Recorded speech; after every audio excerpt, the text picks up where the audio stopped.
के साथियों का हम स्वागत करते हैं इस कांग्रेस पार्टी के हेडक्वार्टर में। आज जो प्रेस कॉन्फ्रेंस का हमारा मुद्दा है वो ये है कि जिस तरीके से भारतीय जनता पार्टी इस मुल्क में डेमोक्रेसी का कत्ल और डेमोक्रेसी को रूंधने पे तुली हुई है। हमने आज तक आज़ादी के 77 साल में ऐसा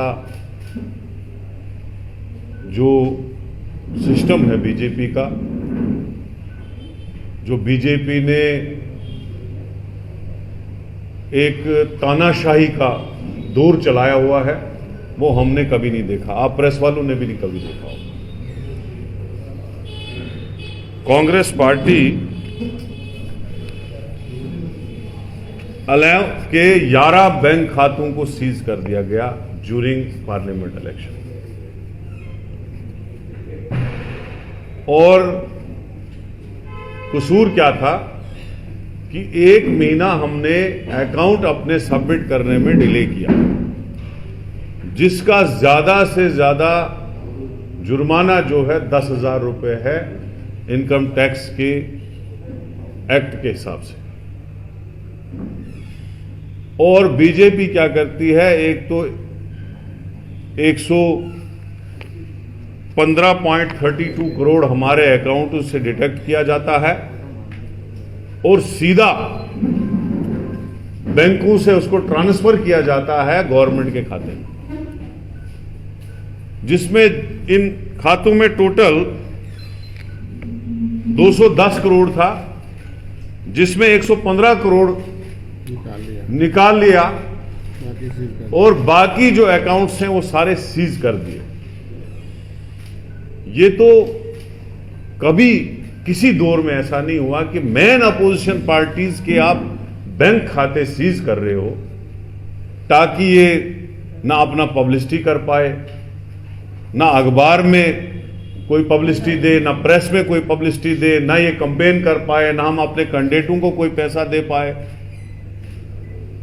तो ये मुझे लगता है कि ये हिटलर के दौर से भी बदतर दौर गुजर रहा है इस मुल्क में हमारे।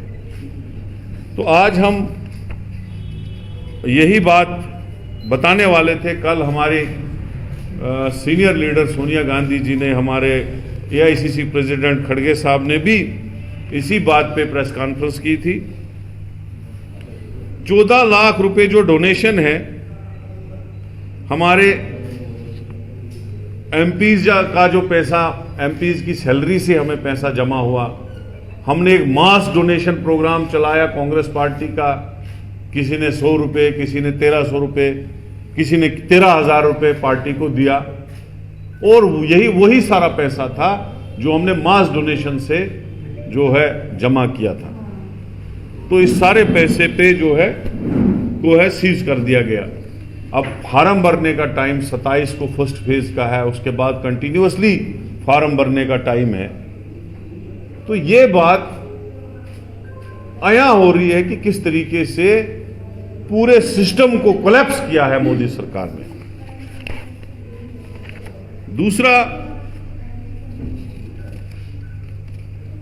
कांग्रेस पार्टी कोर्ट्स में चली गई। हमें कोर्ट्स पे बड़ा भरोसा है, पूरा भरोसा है, लेकिन केस चलेगा। हमें पता है कि हमारे ऑनरेबल कोर्ट हमारे अकाउंट्स खोल देंगे, और अगर उसमें 1 महीना 1.5 महीना टाइम लग गया तब तक इलेक्शन खत्म होंगे, फिर हमें उस पैसे का क्या करना, यह भी देखने वाली बात है। और दूसरी बात मैं कहना चाहता हूं कि आज तक किसी पॉलिटिकल पार्टी को, हर पॉलिटिकल पार्टी को इनकम टैक्स से एग्जेम्प्ट किया जाता है। कोई पॉलिटिकल पार्टी इनकम टैक्स नहीं देती, लेकिन ये पहली बार देखा जा रहा है कि किसी पॉलिटिकल पार्टी, और इतनी पुरानी पॉलिटिकल पार्टी, 150 साल पुरानी पार्टी, और हमने भी राज किया, सबसे ज्यादा राज हमने किया, लेकिन ऐसी डिक्टेटरशिप कांग्रेस पार्टी ने कभी नहीं चलाई। तो हम ऑनरेबल सुप्रीम कोर्ट से, इलेक्शन कमीशन से ये अपील करते हैं कि इमीडिएटली इस पे कोई ना कोई नजर दी जाए और हमारा जो पैसा है वो रिलीज किया जाए। दूसरा ये है कि आपने देखा इलेक्टोरल बॉन्ड स्कैम आ गया। आप भी देखना, आपने ऑनरेबल सुप्रीम कोर्ट ने निकाला एक बहुत बड़ा घोटाला जिसमें सबसे ज्यादा पैसा जो है बीजेपी ने लूटा है लोगों से और उन कंपनियों से। डोनेशन वाली वो कंपनियां हैं जिनके ऊपर शाम को ईडी का रेड डाला गया और सुबह पैसा वसूल किया गया।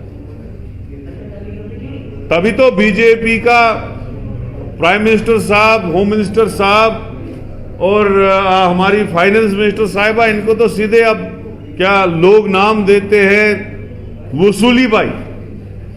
जैसे माफिया लोग वसूली करते थे, किडनैपिंग करते थे और बाद में पैसा लेते थे, ऐसे ही ये रात को आईबी का रेड, सीबीआई का रेड, ईडी का रेड और सुबह पैसे की वसूली। तो आप देखिए, एक पार्टी इतना पैसा गलत तरीके से लोगों से लूट रही है और दूसरी पार्टी जिसके पास साफ सुथरा पैसा, लोगों से जमा किया हुआ पैसा, एमएलए और एमपी के सैलरीज का पैसा जमा किया हुआ, उसको सीज किया।